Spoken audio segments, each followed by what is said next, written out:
একবারের কথা, রামপুর জঙ্গলের এক কোণে ছিল এক সুন্দর ছোট্ট গ্রাম। নাম ছিল খুশিপুর। সেখানেই থাকতো রুনু, একটি সাদা রঙের খরগোশ। রুনুর একটি সমস্যা ছিল, সে সব সময় অন্যের জিনিস দেখে ঈর্ষা করত। যেমন ময়ূরের রঙিন পালক দেখে সে বলতো, হায় রে, আমারও যদি এরকম রং থাকতো। কাঠবিড়ালি যখন চকচকে বাদাম খেত, সে আফসোস করত, আমি কেন এমন ভালো খাবার পাই না। একদিন সে হঠাৎ জঙ্গলের পুরনো বটগাছের নিচে একটি রঙিন টুপি খুঁজে পেল।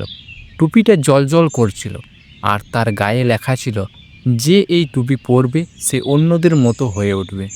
রুনু দেরি না করে টপ করে টুপিটা পরে ফেলল। প্রথম দিন সে আয়নায় দেখে চমকে গেল, সে এখন ঠিক ময়ূরের মতো রঙিন পালকওয়ালা। সারা গ্রামে হইচই পড়ে গেল, সবাই অবাক। পরের দিন সে কাঠবেড়ালির মতো খুব দ্রুত গাছে গাছে লাফ দিতে লাগলো। এমনকি সে বাদাম খেতেও শুরু করলো, যেটা সে আগে খেত না।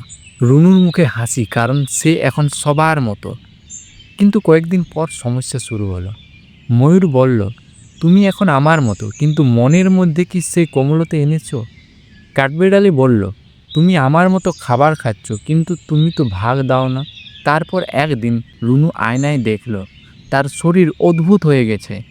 কোথাও ময়ূরের পালক, কোথাও কাঠবেড়ালির লেজ। সে আর নিজেকে চিনতে পারছিল না। ভয়ে, লজ্জায়, কান্নায় সে চলে গেল বাদুর কাকার কাছে।